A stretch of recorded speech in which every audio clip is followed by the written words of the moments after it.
Hi, everybody. You probably didn't expect me to be smiling today.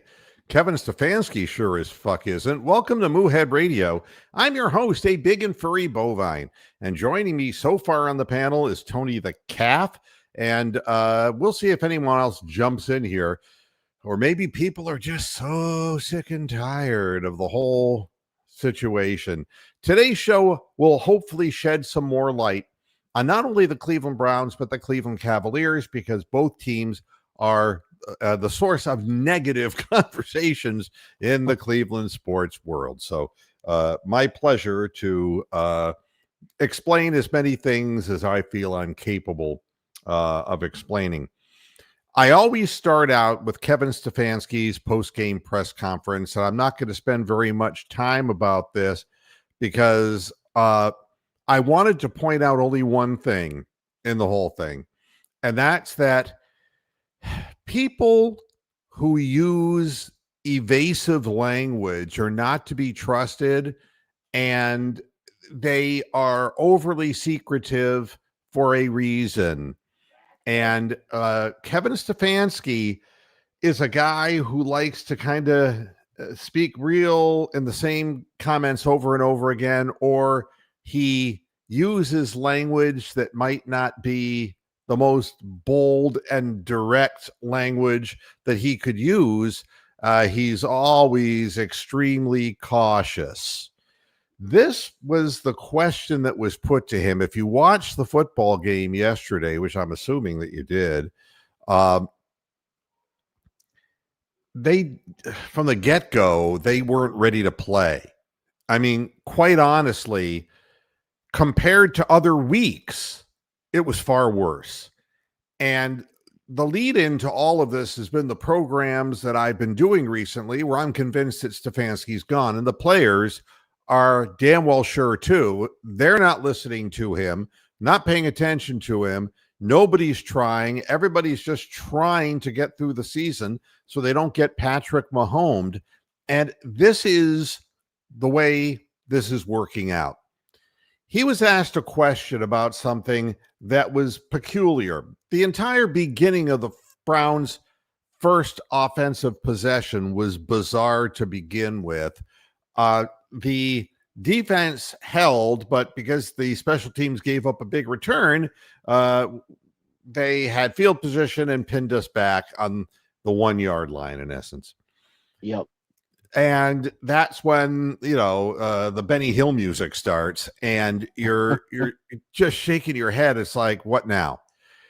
The one thing that stood out to me, besides the penalties, of course, was Shadur's wristband, where the plays were listed, that he went to the sidelines pointing to his wristband. Did you see that, Tony? I did. Yeah. And what did you think the issue was? I thought there's nothing in there. Well, I mean, I don't know. I mean, so that was a question that came up, and I want to share this, and I'm going to add the amazing Kevin, who's graying by the minute and whose penis cannot get erect because he's aged so quickly in 2 years. Here's the question. Here's the answer. Early on, was there something wrong with Sanders' wristband? Yeah, there was a miscommunication early. Now, how does that answer that question? Was there something wrong with Shadur's wristband? Answer, there was a miscommunication. How can you have a miscommunication about a wristband? He's either fucking wearing it or he's not. And he had something on his wrist. Okay? Now look at the look on Stefanski's face after he answers it. It's like he just fudged his pants. You ready for his follow-up? Well, let's do it. I think they mentioned that you guys had the wrong plays in the wristband on the first two drives. Is that accurate? No. Yeah. There was something. I don't know if the wristband got something on it or whatever it was, but there was we got that fixed pretty quick. So Mary Kay Cabot jumps in and says, what we heard was that there was nothing on the wristband he was wearing. And Stefanski, and look at the confusion on his face. Sounds like an ELO song. Here. Yeah. There was something, I don't know if the wristband got something on it or whatever it was, but there was we got that fixed pretty quickly. If somebody spooged on the wristband, if Shedeur was whacking off while he was wearing the wristband, all that is the fucking plays that he's got to call. That's all that is. It's not that big a deal. I mean, there is such a thing as maybe missing minutia. But if you're missing the play band that's legible, why wasn't that detected before Shedeur went off into the huddle? And don't you think that has something to do with why the initial plays had 2 penalties? I mean, what kind of a way is this to start? We're going to bring Steven on here now. Hi, Steven. I'm here. Let's go. Hi. Good to see you. Yeah. So when somebody asks a direct question and you get an oblique answer, that person is hiding something. We know because we see it happening no matter which politician is asked a question and they start going into these elaborate, back in the 12th century, and then that, you can just see the noxious gas coming out of their assholes. This is Kevin Stefanski trying. I mean, did he not even have, it's like he doesn't even think he's going to get questioned about this shit. This shit is on TV. Everybody sees it. And he doesn't have an answer to that question. That was the first thing that started the game. No play wristband on Shedeur's wrist and 2 successive penalties. End of 3 and out. Let's continue. And what about the interceptions? Obviously, the second one was not Shedeur's fault, but the other 2 looked like he just kind of made some poor decisions there. Yeah, I'd rather look at it, Mary Kay, to give you a more informed answer. We know that team is good at taking the ball away, particularly intercepting the ball. So we'll learn from those. All right.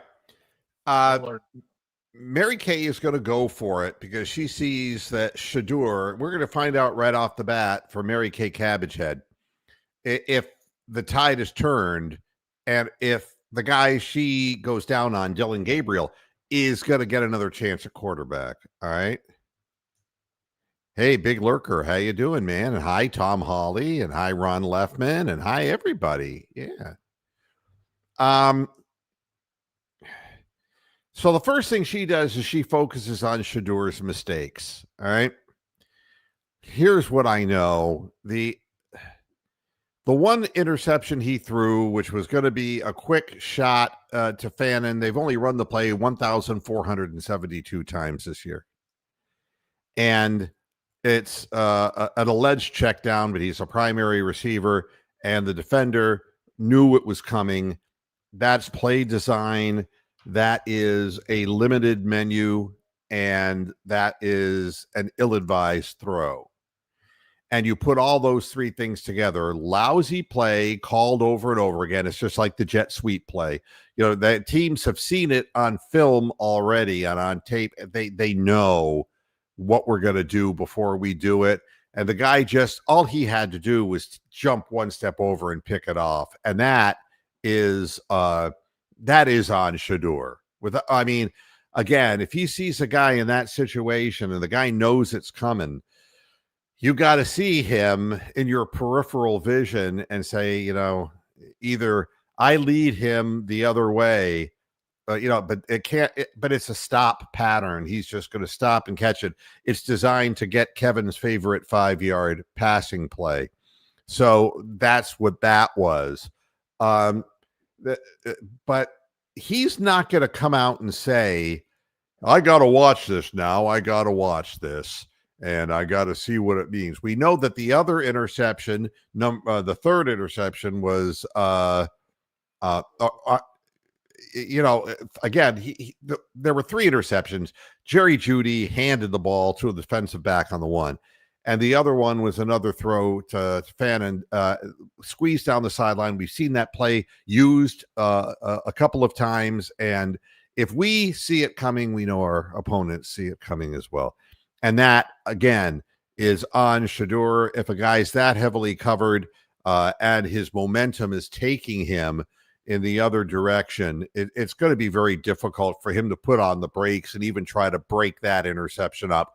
2 picks are on Shedeur. That's the answer to the question. It's a simple question and a very simple answer. Let's continue. What about the one that did get ripped out of Jerry Judy's hands? I mean, what can you say about that? Yeah, obviously we're trying to make a play there. In that moment, trying to get on the board, their guy made a good play. Their guy made a good play.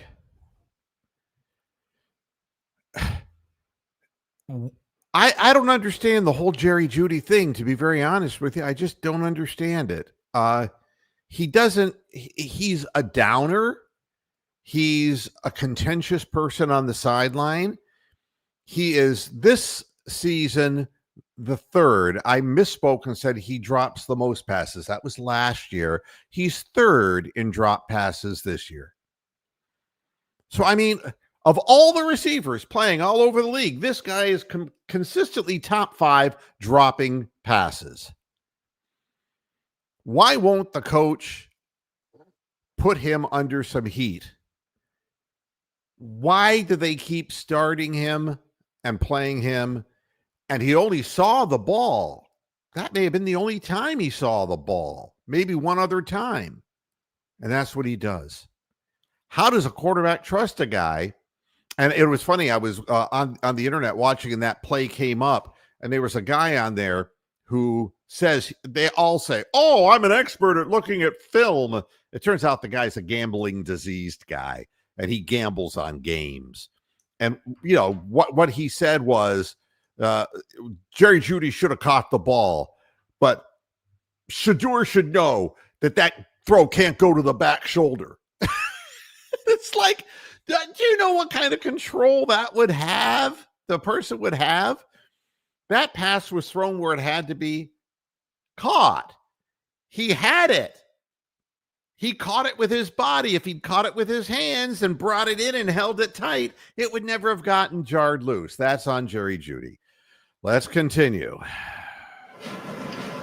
And I know you have told us that Shedeur is the starter for the last 4 games of the season.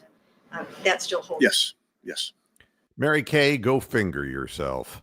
I'm just making sure that are you sure you don't want to go back to Dylan? All right, let's continue. Kevin, can you quantify just how difficult the cold made it to operate at times in this game? Yeah, I think it was the same for both teams. That's all you need to hear.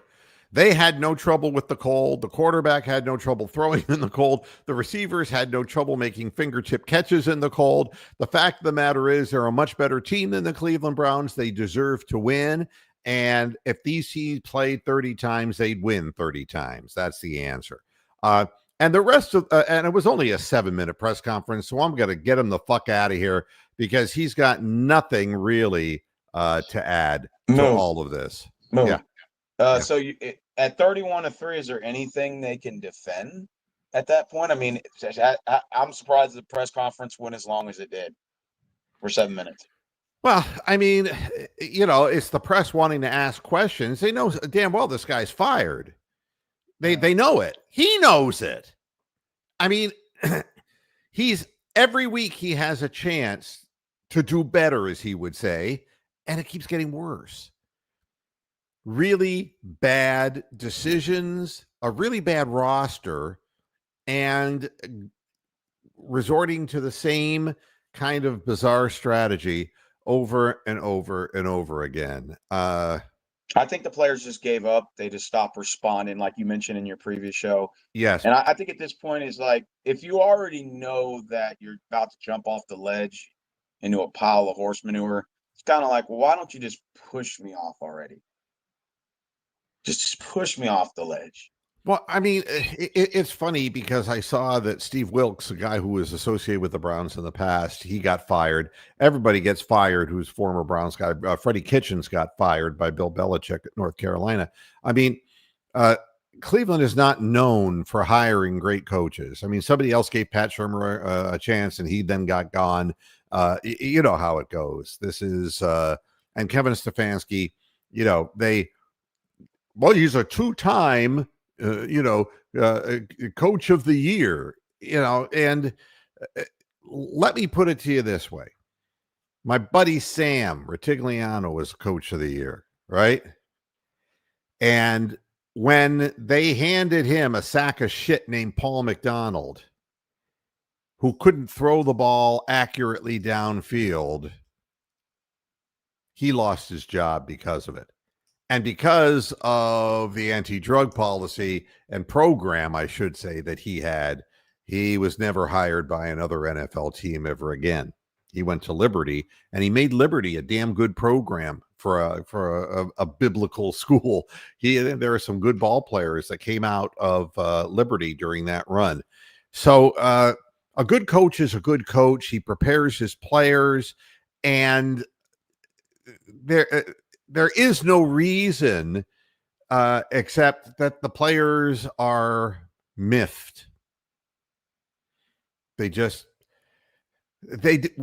look like they were little kids who were cold in the park. And instead of getting on the fucking jungle gym or whatever and playing and warming up, they just wanted to shiver out there. That's what it looked like to me. They just They're like that dog that's left out by the owner and it just sits out there all night in the cold. And Rick, we've all been waiting for this, and when are we going to see him look at the tape and then for him to get better? It's not going to happen. And David, I think there is not one guy who makes the decisions. I think DePodesta and all of the stupid statistics that they throw into the equation have something to do with it. It wasn't AB's choice to choose Dylan Gabriel in the third round. That's like a joint decision based upon the people researching it for the Browns, Kevin Stefanski, and the offense that Kevin Stefanski wanted to run. And it didn't matter that the midget had no arm. They took him higher because this is what the offense has been, and it is what Joe Flacco ended up failing in. And that's the other thing that really bothers me. Guy throws 3 picks, but one is not his. And we're a lousy team. We have lousy receivers, and there's nothing good to be said about the offensive line. And so Shadur's getting baked about this. He's getting cooked by the media. Joe Flacco had a good run, and everyone said, "Look at the Flacco run! Look at the Flacco run!" And it's like, yeah, but he had people to throw to. He had David Njoku when he wasn't crippled. Yeah. Think of the people that he had to throw to and to downfield. But then nobody talks about the games he threw away with pick sixes, being late on the flat. Nobody talks about that. The fact of the matter is, you didn't see the Bears committing mistakes because they're well coached, they're disciplined, and they're playing in the now. Do I think they're good enough to really make waves in the playoffs? Well, they sure as hell played a good game against us, so that's partly because we're as bad as we are. But I really thought Caleb Williams, no sour grapes here, I thought he looked really good. I think he really looked good. He was on target. There were some balls that were dropped that could have been caught. He was composed. He was, when he was under pressure, he rolled out. He used his legs. He didn't force the ball. He only made one bad forced throw in the entire game. He lived up to why he only has 6 picks on the entire season. And the plays that they set up for the Browns, they worked. And the running game worked. And they were prepared, and they went in and they executed. The Browns came in disinterested and wanting to get out of the cold weather, and they were scared. And that's what I can tell you. And I always believe what I've been told by the athletes that I've known. The easiest time to get injured is when you're laying back and you're laying off and you're taking your foot off the pedal, because you don't see what's coming around you. You got to be twitchy as hell when you're on a football field. Somebody could roll up on you in a heartbeat. You got to be, on your toes and ready to go. Browns are playing flat-footed. You could see that. So that's that. I don't think that AB is solely to blame. We need a new coach. And when you need a new coach, then the whole offense is going to change, and then your needs are going to change. And I feel better having a quarterback under center who we know can throw the deep ball. And the reason is he's accurate historically in college, and nobody has been throwing out of the 50% range, no matter who the quarterback is for Kevin Stefanski in this offense. So a better offense that would be suited and tailored to Shedeur might give us a chance, especially if we draft wide receivers who can get downfield. Because, again, people are talking about Isaiah Bond and the fact that he has gotten behind people on several occasions and had a few complete passes thrown his way that were big plays. And he's a guy who's not going to be an every down player. We need every down players who can also, with size, who not just with sheer speed, but can muscle their way down the field and then can fight for balls that are up for grabs. If you have an accurate throwing quarterback, it really helps. Ball's always going to be in the catch zone, and then it becomes the athleticism, the length, and the strength of the receiver. We got a bunch of guys now who can't fight for the ball and want to wait for the ball to hit them in the chest. That just isn't good enough. And never will be good enough. David Murray, it's like, I know David's going to be excited. I'm talking about AB getting Judy and shit wide receivers and 6th round picks. And, somebody is analyzing this and saying that's the best guy on the board, or this is the best trade we can make, or whatever. It isn't just one guy. It's a whole scouting system. It's easy to point to one person and say, got to get rid of him. But I take the guy who's just created the architect of this offense, which has failed miserably. And in every instance, it's failed whenever we needed it to be better. It failed against the Texans. It failed everywhere when we did get to the little places that we needed to get to, it failed. And it failed Baker Mayfield. We had that big Pittsburgh win, 45-38, and we in the playoff. Yeah. What happened the week after, huh? Good teams ain't going to fall for this shit. You got to be better at what you're doing. And that is, he can't be any better than what he is. Jamari Thrash is gone. He was waived. And again, a guy can't stay on the field because he's not of size and big enough. And Isaiah Bond took his place because he's faster. I mean, these are the only things that I can think of. But he's just another little guy who just didn't stand out. And, he's no longer on the Mr. roster. Moo, if Isaiah Bond would learn how to catch with his hands instead of his helmet, that would be a good start. Who? If Bond would catch with his hands instead with his helmet, it'd be a great start, Well, Isaiah Bond at least is getting open and catching those balls. I don't know. I've seen a ball go to his helmet, and he's literally trying to lean in as if the ball's going to crevice between the face mask and the helmet. Yeah. Yeah. But I don't know. I'm just happy if we make big plays because the shorter plays open wide up when the threat's downfield. They can't just inch in on you yeah, and he's beyond hurt. He's been waived, and he may be picked back up on the practice squad, but they waived him. Um, yeah. Let's see what Amsterdam's saying. Browns had their chance to make a transition, but let our Hoban grad go to New England. Who's the Hoban grad? I wouldn't know who went to that high school.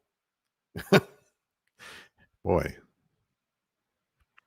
And go ahead. Yeah, an Ed lover of money. Chicago's running game was as advertised, but you know what I noticed is how they were firing off the ball. I mean, there was no this is cold weather bullshit. We couldn't penetrate, and they hit us so quick, so hard. They were definitive about where their blocking schemes were, and the running backs knew if if it got clogged up in the middle, they bounced it outside and got yardage out there. Everything from an execution perspective was really good for that team.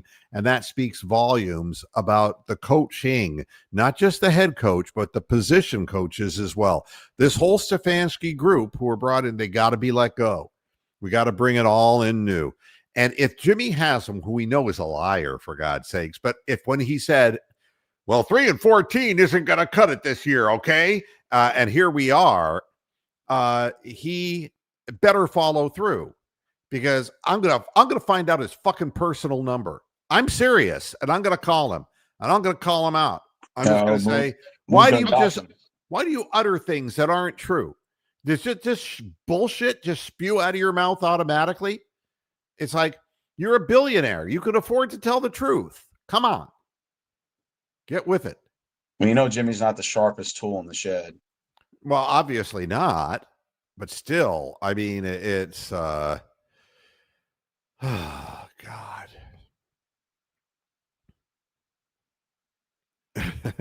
I'm looking at what people are. Let's see. Walsh Jesuit, be precise.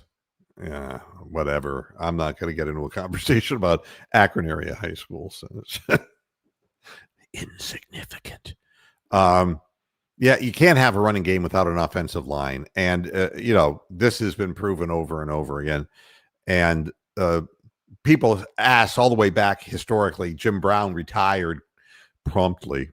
And the next year, Leroy Kelly became a really good running back because he still had that great offensive line in front of him.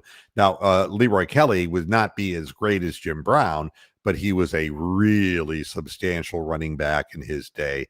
And it was because that line just consistently, they were able to run sweeps. They were able to, cut back block. And without an offensive line, there ain't nobody going to gain yardage here. Everyone's going to look stalled like a stalled Ford. In this case, Jerome. Yeah, I think a lot of people feel this way. Again, you have to have savvy people who analyze these people. I know who looks good against Mickey Mouse teams, but nobody did very well against the Indiana defense at Ohio State in the national championship game. In essence, that's not number one and number two. Number two won, and they won because of defense. And those wide receivers were not prolific against that coverage. So if Indiana can stop them, the NFL teams can stop them too. We need people who, and I'm not saying that's not the case with Carnell Tate. I don't know, but this has to be looked at more deeply than just yelling out Ohio State receivers' names. A decent line. He played poised. He looked in himself, confident, carried himself well. put the ball where it needed to be put. And for the exception of one play, maybe his receivers made him look good on some balls that were down low, but they caught him. The tight end made a great fingertip catch just this far off the ground. You know, they were good. And I never belittle a team for beating the Browns when they play as well as the Bears did. And quite honestly, the Bears haven't been good in a long time. And it's good to see that in their important letdown potential game that they came out like this. That says volumes about the coaching staff and the preparation that they went through. Have you noticed with Browns best in 40 years of me watching, Browns can't get past a payoff? You mean Jerry Judy's payoff game? Oh, playoff game. I think he meant. Yeah, you've been watching for 40 years and I've been watching for longer than that. And you separate the boys from the men when you get into the playoffs. And we'll be talking about the Cavaliers in a little bit. Great teams are great teams for a reason. When they play the best, they play their best. And that would certainly not be true of. Well, at least they're not Browns. having a Browns reunion. Tell your friend that's been watching for 40 years. At least they're not doing a Browns reunion. What type of nightmare that would be on television? Yeah, God Almighty. Yeah. Well, I mean, people in Cleveland would settle for one playoff game. Believe me, because the people in Cleveland then would start saying, well, there is a chance. Then there is a chance. If we made the playoffs, then now we're going to be, it's like what they say about the Cavaliers. Well, now we're going to be a deep run playoff team. So there will be positive vibes. So just making the playoffs is fine, as far as I'm concerned. I don't know. Amsterdam is on weed today. Mike Vrabel. Okay, fine. Yeah. When was the last time we drafted a good offensive line? And that's a fair question because Batonio was drafted, but Wyatt Teller was not. He came from Buffalo way, and Conklin, the always injured, came from Jacksonville, where the injuries had already started hitting him. We're going to bring the Moose on board here. Hello, Moose. I did it again. Oh, you slept. Well, I mean, everybody's got to sleep, dude. Yeah, I did it. No, I went earlier today or during your early morning. I watched the post game that I slept through and most of Friday's program that I slept through. And the one thing that stood out for me was the mental image of hitting Stefanski with a croquet mallet in the nuts. I think that's an appropriate punishment for this fucker. And he's smug. He is a smug guy. You go, oh, Buffy, look at this shot. Then, accidentally on purpose backswing into Stefanski's nuts as you're trying to hit the ball through the hoop. It cracked me up. Carnell hasn't gotten hit like Cedric Tillman got hit 2 weeks ago. Yeah. So I like Carnell. Look, it's a fragile thing, the confidence of professional athletes, and until I see a guy do it, I have no evidence that a guy can make the jump from college to professional football. It is the best guys are the good route runners who can twist people into a pretzel. And the reason is those guys tend to have better hands. The guys who are outright speed guys sometimes don't have the best hands. And, it's something that has to be studied. So I know people want to see Ohio State receivers because they've been really prolific. Guys like Egbuka and people who've made Baker Mayfield look really good, Harrison, The thing I would say about that is that if you look at the Hall of Fame, 5-star guys throughout their life are the ones that end up going to the Hall of Fame, particularly at wide receiver. If you're really good when you're 13, 14, 15, you and you work at it, you keep improving. Like LeBron James. And you can tell that these guys that Ohio State pay to go there, these 5-star guys, they're the real deal. They're not, Jedrick Wills or Trent Yeah, Richardson and all that. and I agree with that. And I would rather have the Ohio State wide receivers than continuing to wait till the third round comes around and getting Jamari Thrash from Louisville. All right. Correct. I mean, my favorite player, he's gone, isn't he? They cut him. Yeah, they cut him. He gone. He gone. I'm just wondering whether you've mentioned the Cavaliers yet. Not yet, but I will. Okay, I promise you. I'll hang on to that because because I do have something that I need to say about that. Say something about that yesterday. Ed is asking me, do you think Shedeur should be built around or traded? And the answer is built around. I don't think there's any trade value for him right now. And the fact that he dropped as far as he did in the draft, he's not going to fetch any kind of thing that's going to help the Browns. And we don't have a quarterback right now. Deshaun Watson is not going to play in Cleveland next year. That is a certainty. He's never going to step foot on the Browns field again. That's just a certainty. So you got two guys. And if you're going to go ahead and draft a quarterback and it fails again, which there's probably an 80% chance it will, because, it's, the two guys that were 1 and 2 for the Heisman, Pavia, the guy from Vanderbilt, and he badmouthed the people who gave it to Mendoza, right? I mean, it's like the worst Heisman class I've ever seen in my life. Yeah. Really. So honestly, he should be built around, and what you build around, it's going to be the same for anyone. It would be, a guy. You got to have wide receivers, and if you think you like Shedeur's arm, if you like his accuracy, then you have to get better people on the field around him and a better offensive line around him. So definitely built around. And let's get Tony back on here. Tony, you with us? Yeah. Okay, good. And I was trying to say because my freaking microphone quit working. But oh wow! Like every time the Browns try to draft an Ohio State wide receiver, they end up with Brian Hartline. Well, Robisky, or Brian Robisky, not Hartline. Why was I thinking that Conklin came from the Jaguars?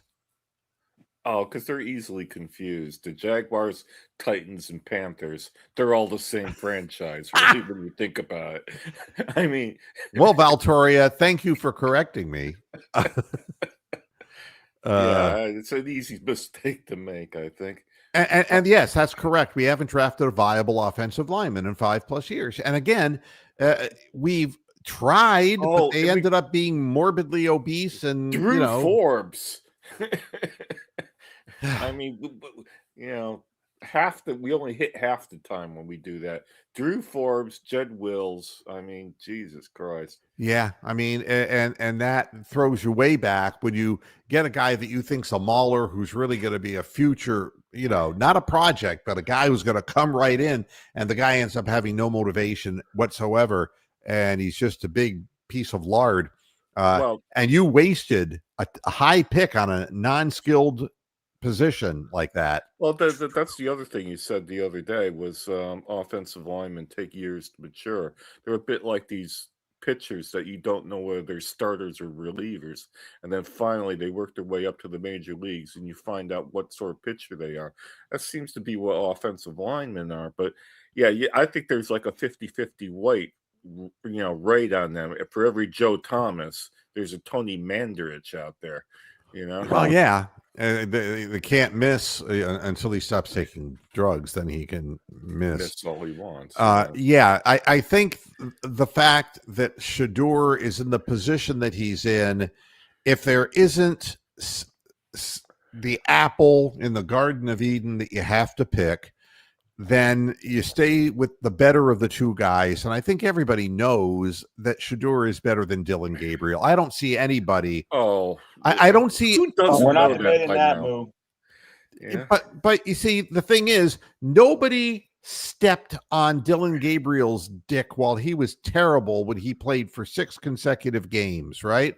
Except for us. Well, yeah, but I'm just saying, you don't hear anybody talking about that. If they're bad mouthing Shador. And I'm saying, well, what is the alternative? And God forbid, it's the same people who hate Deshaun Watson who are really hating on Shador. And that's what I always say to them. Well, we'll just bring, we'll bring, Watson back. And then they go completely ballistic, and then, their heads explode like, scanners. It gives them time to put together a real team. And when the time comes, I mean, they may not win much, but if there is an available quarterback that can be had, you give them a real team around them, then there's a chance you'll start winning. So, yes, Pat, I know they always do. I don't know, man. And Pat and I go back for years on the show, and we always make that joke that it's the invisible thing that you cannot prove that always wins. So this is not a specific, and it's not the Illuminati who are attacking Shador. It's people who have, I can almost guarantee you that if you put them in a room and talk to them, that they would have many things in common besides Shador, their negativity towards Shador. Can I make my usual comment that I always make in the middle of December every fucking year, it seems? Sure.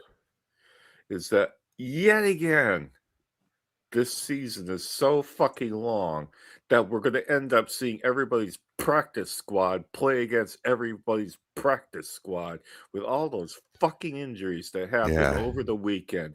And I'm just sick and tired of Micah it. Parsons and Patrick Mahomes. Worse. It makes the product worse.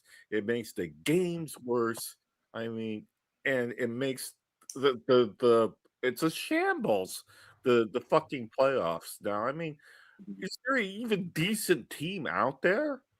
The Rams and the Broncos? Are we supposed to think these are championship worthy teams? And there's no going back now. The game is the game, and you're not going to change the game the way it's being played. You're not going to be able to go back. And we didn't see Bob Cousy in the day for the Celtics going, my knee, and he ripped his knee out. No, because they played like Clydesdales. They not like racehorses. So, this game is not going to go backwards in time. This is what it is. Oh. And everybody is playing with this. I mean, the Browns are particularly inept, mind you, but even the best coaches can lose their best players, and oh god, yeah. I mean, who wants to see this shit when all the top players? If we go back to 14 games, and I could have a 10-minute, remind me at some point when it's really boring in February, and I'll have my 10-15-minute rant of what I would do, because it is kind of dull. But go back to 14 games. It's more than enough. Yeah, but they're never going to give up the money. You should know that. I know that, but that's what they do. It would need congressional legislation on all these sports to fucking reform them properly. Yeah, I mean, and Elon Musk, he leaves the whole White House saying now he's back cozying because he just has to be in the money. He has no morality whatsoever. I got nothing to say about it. I know we're kind of along the lines of money, but did you guys see that game last night? Lakers and Suns, and LeBron James and the refs bailed him out twice. I mean, he fouled Dylan Brooks on a 3-point shot, and then they called an intentional foul on Dylan as he gets up and bumps chest with LeBron, which got him his second technical ejected. Right. LeBron misses I the heard shot, the about free that. throw. They get the ball. LeBron tries to draw a foul, couldn't do it. And Devin Booker just stood there and was out of his way. And the ref still called a foul from the 3-point line. Yeah. Unbelievable. I heard about it, didn't see it. Yeah. You got to Well, watch it. It gambling, was disgusting. While we're trending that way, I'm done talking about the Browns because I could go on and say that the headline, Shedeur Sanders throws 3 picks and regresses. I don't know who in the hell analyzes quarterbacks week to week. Oh, they didn't do that. I mean, could you imagine if Mary Kay Cabbagehead had anything to do with the Dallas Cowboys? Oh my God. And the quarterback who why now his name has jumped out of my Dak head. Prescott? No. I mean, years and years ago, he's Tony Romo. No, an announcer now. Troy Aikman. Troy Aikman. When Troy Aikman starts out, he wasn't very good. No, I mean, terrible. I mean, a lot of quarterbacks have had tough goes of it in their first years. So it's what it's like. Mary Kay Cabbagehead is like a dumbass who invests their money in the stock market, and they go and they look at their account every day. It's like, you stupid idiot. I mean, the whole thing is it's over time. Yeah, it grows over time. You just can't look at it day to day like that or week to week. And that's just complete foolishness. Yeah. Kevin Stefanski says that job security is not his focus. Well, he doesn't need to worry about that. His focus is on Buffalo. He says about how you're gonna lose 44-2. Can I make a suggestion? Yes. That every Browns season ticket holder for this game at Buffalo try to sell it to a Buffalo fan so that the entire stadium is filled up with Bills Mafia, and that way it's win-win for the fans because they don't watch the game, and 2, they get a lot of money for their ticket and they can enjoy their Christmas the following week. That's my advice. Sell your ticket to Buffalo. I want to move on to the Cavaliers. Yes. Because from one disaster to the next. Well, here's something that I'm noticing, and I want to bring it up.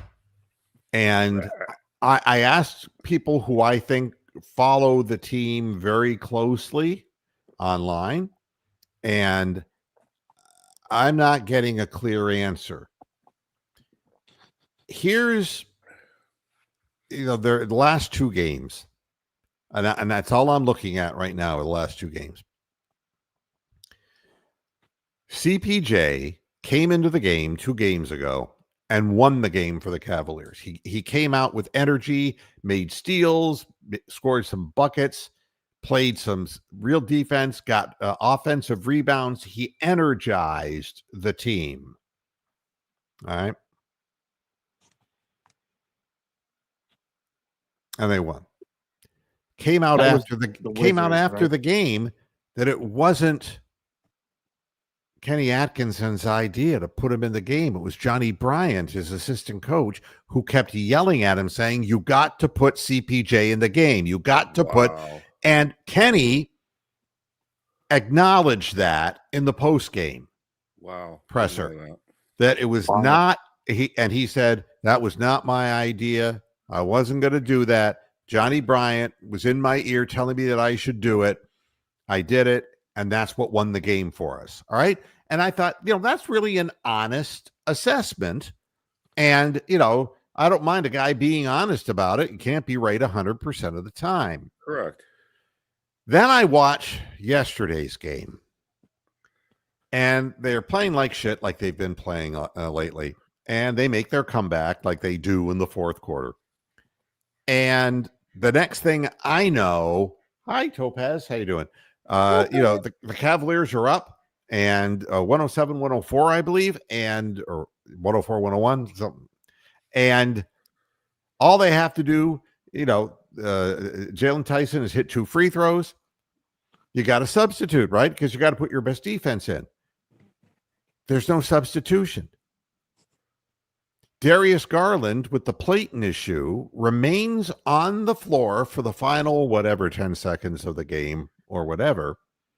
They bring the ball up, and the guy who had been torching them on 3-point shots. Knipple. No, it wasn't Knipple. He was Brandon Miller.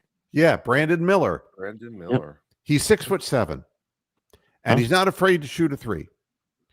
So they bring the ball up, and they see that Darius Garland is out there, and so they just throw a little screen so that Lonzo Ball, who won't go through the screen anyway, and so Darius Garland is now guarding Brandon Miller.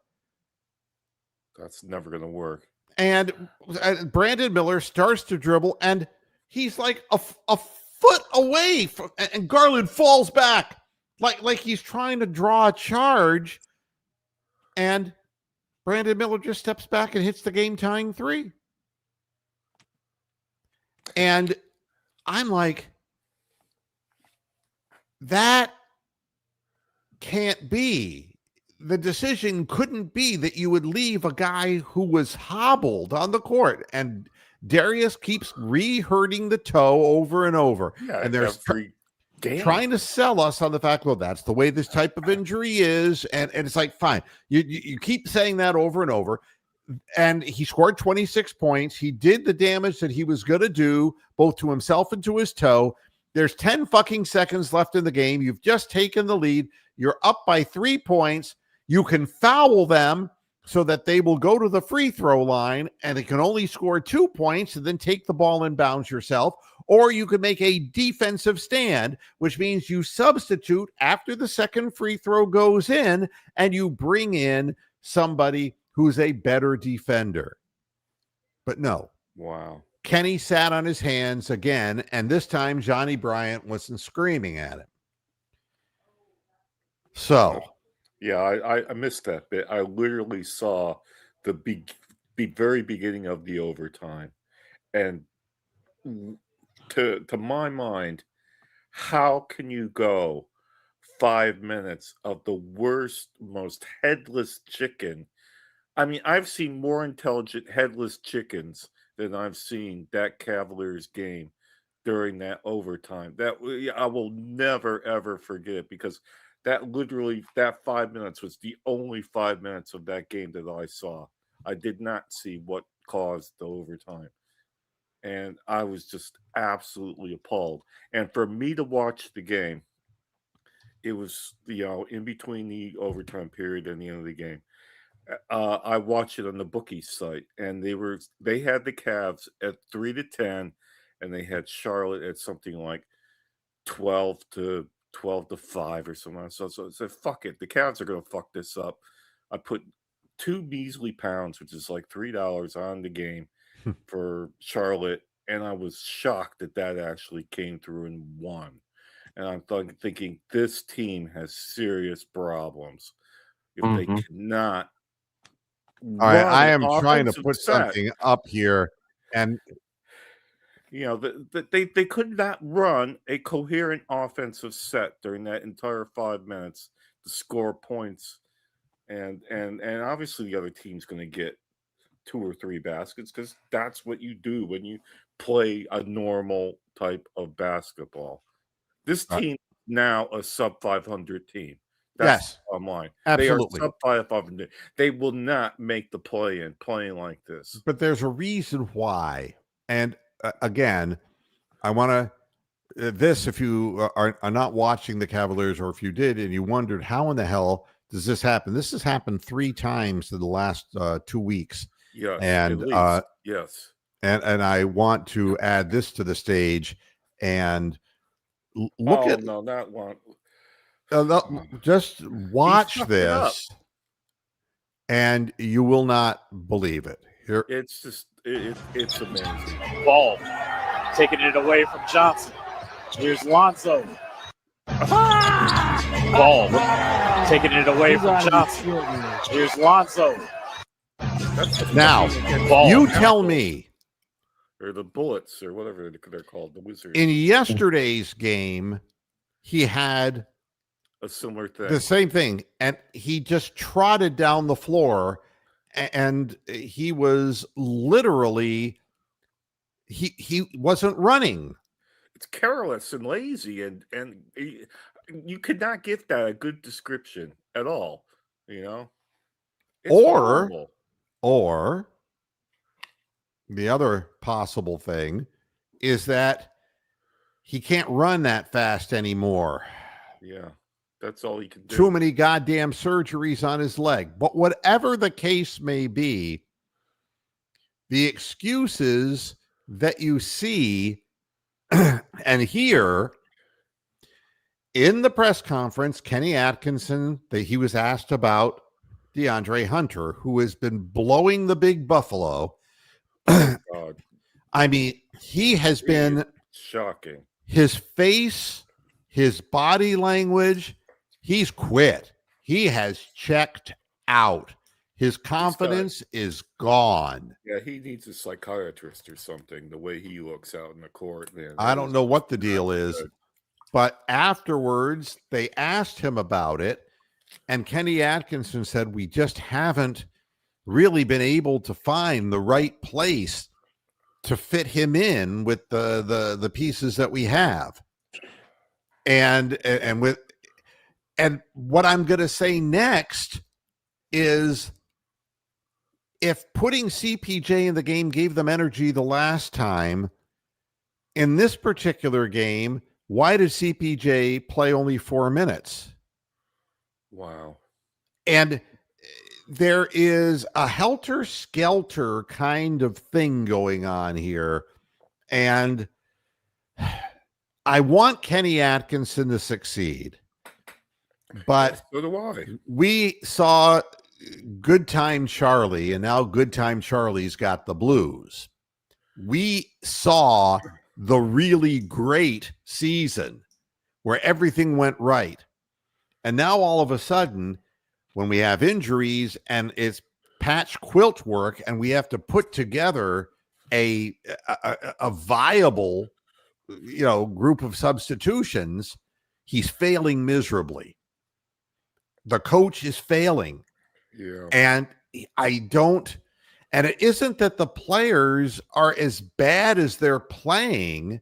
It's the way they're being used. And that's the thing that really confuses me, is that, and I want you to hear what Donovan Mitchell said after yesterday's game. Well, let me read this. Okay. Donovan Mitchell pounded his hand on the padded scorer's table, and the all-star guard lowered his head to cover his face in disbelief. That or embarrassment after the game. All right. Wow. In the final moment, some of the Cavaliers fans who stayed around in the Rocket Arena until the end booed the Cavaliers, which has too often played uninspired ball this season. Mitchell's quote, "We deserve it. I was a fan once. I would boo us too." Wow. Now, wait, but there's more. There's more. And this will say everything that you need to know about why Kenny Atkinson is going to get yanked by Dan Gilbert. You mark my words. Okay. Yep. I've seen it before. Dan Gilbert doesn't have the long dumb rope that Jimmy Haslam has. Ask David Blatt. David Blatt and Ty Lue and Byron Scott, and yeah, they can all get the yank. Good old Blatt is gone. Here's the quote. After Cleveland rallied to tie it in the fourth, Mitchell had a clean look on a potential winning 12-foot jumper at the regulation horn, but missed. Here's his quote. "I had one of those nights on a night and situation when I'm not allowed to," said Mitchell. "If I play better, we win that game. Put this one on me. I know my teammates won't say that." A man who's drowning, if I don't save myself, I'm going to drown. I got no help. I got no help. And, a big shark's going to come and Steven Spielberg is going to film it and I'm going to gulp. I'm going to be like Captain Quint. I'm going to be bitten in half. What a way to put things. I'm not allowed to.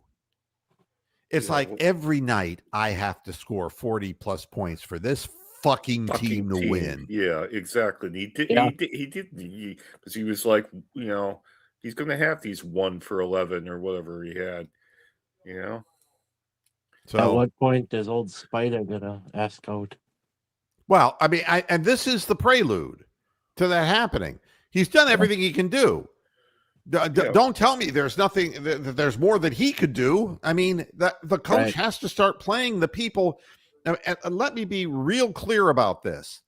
You have Lonzo Ball, and you have Proctor. All right, and Proctor's faster. Proctor shoots better. Proctor's green. And he's trying harder. He's trying harder. I mean, this is not a hard decision.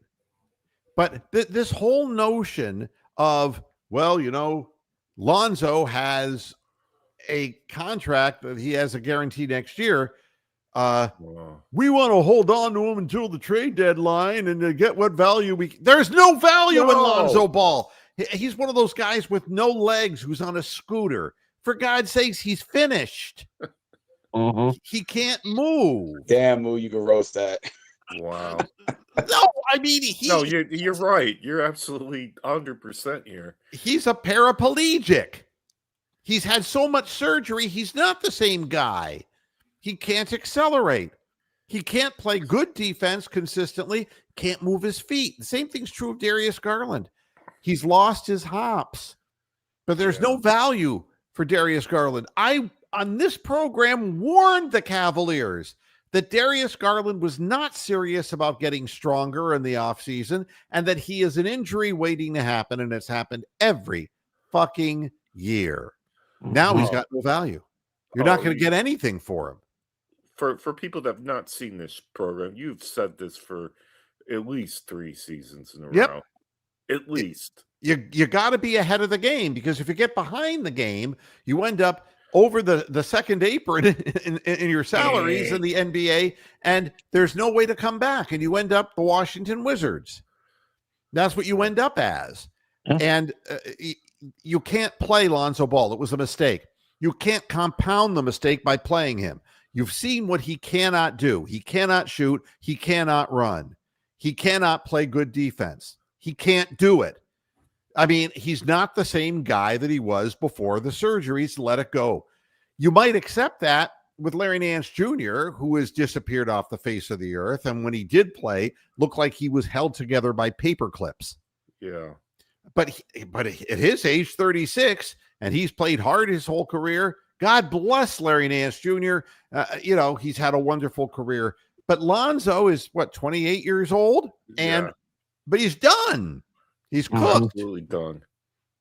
So that's what I have as far as knowledge is concerned, and the people who should be playing.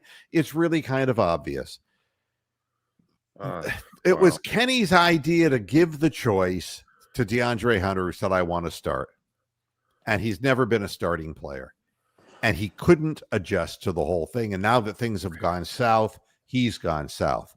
He needs to come off the bench. He needs to be a spark player off the bench. All right.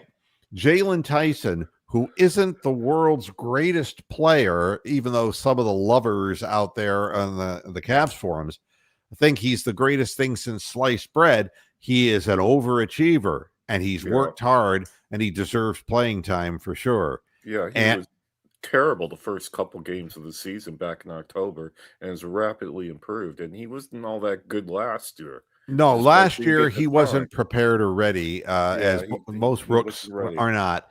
But he got serious and built his body. He built his body up, got stronger, and he worked on the catch and shoot. I mean, he's not Sam Merrill, but he's shooting at over 40%.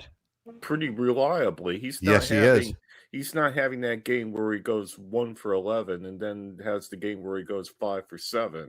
He's shooting 3 for 6 virtually every night. And the other thing I liked is in the game last night, he had a seeing eyeball that found him on the floor. And instead of looking to pass it off, because man was in the corner, Lonzo was in the corner. Oh God, yeah, they No. ignored him. But he went right up for the shot in the paint, and he didn't think twice about it. And that's great. Yeah. You want somebody who has confidence. DeAndre Hunter has no confidence. Yeah, that's the other thing I noticed during that overtime was that Alonzo Ball would park himself in the corner and he got ignored, and rightfully so. I mean, you go back and watch that. That's just unbelievable. You know, Were you going to say something, Tony? No, I wasn't. I just agreed. Okay. So,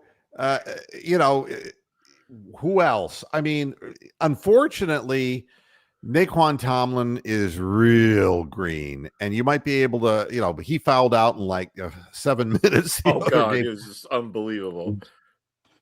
And you sometimes you have to let the game come to you a little bit. You just can't be running frantic around.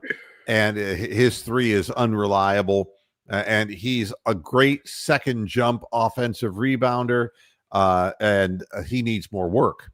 Yeah, that was that Wizards game that he fouled out in like 1 minute flat. I mean, Drew Gooden, who does the Wizards broadcast, God bless him, he was hilarious about that.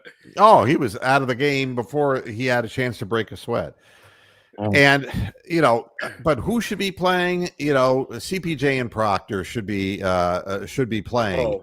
Oh, the Darius Garland thing is going to play out the way it plays out. He can no longer dribble past the man who's guarding him and go into the paint reliably, because when he lands on the ground, he's hits the toe and he falls to the ground and he doesn't get back on defense, and he can't do it. That's going to be a problem. He's going to play. You got to play him. I'm not saying don't play Darius. Still shoot. But you gotta. Well, I mean, he had missed 16 threes in a row until last night. Okay. Yeah, I get that. I mean, it gets in your head when you're hurt like that. It totally gets in your head. It throws your mechanics off. I'm not blaming Darius Garland specifically for a toe injury. I do blame him for not taking conditioning seriously. Well, yeah, and he should be stronger. If he goes to the rack and falls over, then we're playing a man down for that next defensive set every single time. And they score every single fucking time when it's 5-on-4 and Garland's like hobbling up the court. It's no good, man. So, who all should be playing, and no, I don't even know his name. Number 3, the guy, the center of the back, Thomas Bryant. No. Not that good. He's a guy who's just bounced around the league. He's not a serious situation. Evan Mobley should be the center. They should trade Jared Allen and at the trade deadline and get some somebody for him that is a true power forward, and let him up. Let Mobley just be who he is. Yeah, let Mobley be the 5, for God's sake. Yeah, and just stop with the ball handling nonsense with him. And you got Spider, who's a big time player. You'll have Merrill at some point back, he has been gone much longer than what I thought he was going to be gone. But he's a guy who's got such a quick release, and it's missed severely. That part of our 3, you can notice our 3 percentage has dropped into Bolivian, yeah. Yeah. That's right. Bolivia. It's me, Mike Tyson, is right into Bolivian. That's part of the problem. That's the game. If we can't do that, and we got hurt guys that can't go and get layups, Garland and Ball and all these fuckers that can't score layups, we're never going to win. Is Dean Wade anything worth a fuck? No, Dean Wade is he actually has some hops, but he doesn't have enough body mass to really hold bigger players out.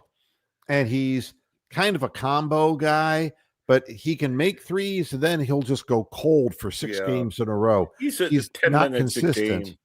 He's 10 minutes a game guy, and we can keep him, but You don't. If you have to play him more than 10 minutes, you're fucked. Yeah. It's we have a problem, and but it's not helping that the head coach is having trouble with his substitutions and his rotations, and some of Yeah. it seems kind of 52 pickup ish. Like, he's already subbing for these guys, and it's just a constant churn, and nobody has any real Roll. it isn't even that. There's no chemistry between the people on Yeah. the floor because they don't regularly that- play as a unit, you know? Yeah, that 5 minutes yesterday was so bad. I can't get over it. But look at the schedule, man. If you bring up the Cavs schedule, I mean, they got the Bulls twice this week and one or two other games, but then it gets like murderers row. Well, they're done. This team's going to be sub 500 by Yeah. January 10th. I agree with you. And I think that it's going to be one of the biggest disappointments. And a lot of this is going to just depend on whether Kenny Atkinson Survives. Because I've seen a lot of things with Dan Gilbert. Yeah. Just too many things in one respect. The guy's really put money into the product, and that's a great thing. But he has a short leash. Well, if fans are booing, and these are some of the best fans in the league, if they're booing the team at the end of the games. Well, I want to give Kenny the benefit of all doubts because he really did well, and I like his honesty, but at this point, he's got to put DeAndre coming off the bench, and we've got to find DeAndre's shot and confidence because it's shot. I want to say one more thing before I get out of here. Okay. Headline: Phillip Rivers to remain Colts quarterback 1 next Monday night versus the 49ers. Oh, now, my God. Look, he had his time out there, and it's painfully apparent that he can't throw the ball any distance, partly because of his lack of arm strength and partly because of his girth. He's old. And he's out of shape. And they had a chance. I mean, that was a great football game. That was a winnable game. I mean, if you watch the end of that game, a 64-yard field goal in jubilation, and then the other team comes back with a 60-yard field or 57-yard field goal to win the game. And Phillip Rivers did what he could to get them into a position to kick the 64-yard field goal, which wasn't exactly a great job by Phillip Rivers. It was a great kick by the kicker. Yeah. But now you want to go with him again against the 49ers. I mean, this is just becoming madness. The tribute year to Phillip Rivers. But I don't think they have any choice though, because they were hoping the Bengals would cut Flacco, and the Bengals didn't. So right, I understand. I understand what their dilemma is, but what bothers me is what Phillip Rivers said, and of course, he wanted to win, but he basically after the game said it was great to be out there and and to experience that, and he goes, I know that I'm old. I know that I could get badly injured, but I want to do it anyway. Wow. And I'm sure that's what Rob Reiner's son said too about drug abuse. People can be their own worst enemies in this world. And if allowed to their own devices, will succumb to their weaknesses. And, I'm not going to say much about Rob Reiner, except that going from a sitcom to moving forward, starting with Spinal Tap, and then the run of movies that he made, he had his time. His time certainly had passed. Movies have changed and the types of subject matters have changed. But nobody deserves to die that way. And I said the same thing about Charlie Kirk. Nobody deserves to die that way, but at the Killed by hand of your own son. child. Yeah, your own child. I mean, it's a terrible thing. But Philip Rivers proved to me in one sentence that, you know, he's got a family. He's got a high school team he's coaching. He's got people in his life. And if the rush of playing professional football isn't gone by the time you're 44, 45 years of age, then you have a big problem. And the 49ers are not going to check up on him. They're going to drive right through him. And if he gets carried off the field, that's not good for him. It's not good for his family, and it's not good for football. No.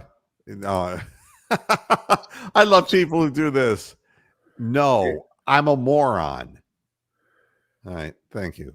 Thank you very much. And Moose, the question is, Philip Rivers going to be back with the Colts next year? Or is this just for the remainder of the season sort of experiment? No, this is you know, please. this He'll is be starting quarterback of the Cleveland Browns. What do you?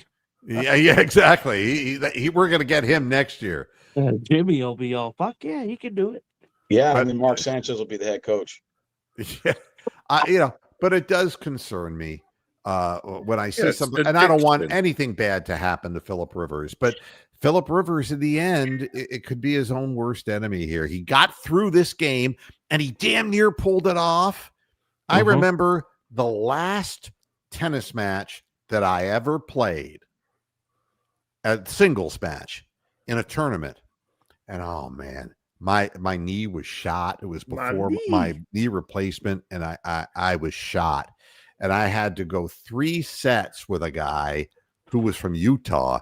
And he was a road runner. He was a fast player. He didn't have any power. He retrieved everything. And oh my God, I was down 5-0 in the first set, just like that. I mean, lickety split. And, you know, it's a difficult thing when your body just says no. And my ex-wife was watching it courtside and was disgusted with me for, you know, in my mind, I knew it was the last time I was going to play a singles match because around the corner there would be knee replacements and all that kind of stuff. But I wanted, because it wasn't going to kill me, it was going to hurt like a bitch. That's what it was going to be. And going down 5-love to this guy, no way. So I switched rackets because I was using a lighter racket because I couldn't move my feet well enough. And so it was easier to swing the racket, you know, I get a little, you know, but the power was gone. And I was always a power player. So I picked up the old war club and I said, if I'm going to go down, I'm going to go down fighting. And ended up getting into the 3rd set with him. And it comes down to like a tiebreaker. And I am just like going to die out there. And I get right to the point where I'm on the verge of winning and I start faltering and it's like, oh no. And so I finally get a match point. And on the match point, I saw what he was going to do. And he, because he saw that I was struggling, and he hit a little dink drop shot, you know, and I saw it coming and I took off after it. And when he saw me come after that ball, he said out loud, "Oh no." And I just flipped the racket, hit it cross court for the winner. At the same time, totally pulled my calf muscle. Had to be helped off the court. Wow. Which was no easy task, people carrying me. And I fell to the ground outside the court and was laying on the grass. My ex-wife was so pissed off at me. She wouldn't talk to me. And wow. And you know, the guy I beat from Utah, I'll never forget this. He came up to me and he saw that I was obviously just, you know, because the tournament was going to go on and I had to play the next day. And there was no way I was going to play the next day. It was going to be an instant forfeit, right? He said to me, you shouldn't have gone on to win that. You should have done the best you could and then forfeited and gave the match to me because you can't play tomorrow and I would have been able to. And I said, since when is this a welfare state? It's like you had the opportunity to beat a fat old guy who's got no knee and you couldn't do it. You couldn't beat Austin Carr. Wow. For God's sakes. The guy actually came up to you and said that. He said that to me. Unbelievable. Unbelievable. Wow. And I said, the next time you talk to me, which will be never, is like, you should have beaten me and then congratulated me for trying hard, but you should have won because look at me. I'm as helpless as a kitten up a tree. Oh. So that's that. Philip Rivers, somebody got to tell him, he's not on a tennis court and just going to pull his muscle. He's going to get knocked from here to Timbuktu, and it could be permanent damage. I don't want that to happen to the guy. All right, everybody. Thanks a lot for tuning in to this edition of Moohead Radio, another hour and 20-minute version. That's because our viewership is going up considerably. And there's been a lot to talk about, too. You got two teams that need talking about. The Browns and the Cavs both need, long discussion. So, at any rate, thanks everybody for tuning in, and thank you, Tony. Thank you, Moose. Thank you, Steven. And thank you everybody for supporting the program, because that is very nice to be able to say that I've done this for 24 years. And unlike Philip Rivers, I'm not going to die trying to do this. I might get laughed at because I'm no longer relevant, but I'm not going to die. That would be pretty funny if you died on the air. No offense, but the stream just never ends, and it's just your lifeless corpse. Thanks, Tony. Tony. Let's check Moohead Show out. Oh, Topaz is eating his leg now. The streaming service is like, we have to stop this. We have to stop this program. Thanks everybody for watching, and I love you too, Tony. Love you, Moo. Take care, and we'll see you again on Friday. Until then, hasta la vista, Pastor. It's good night.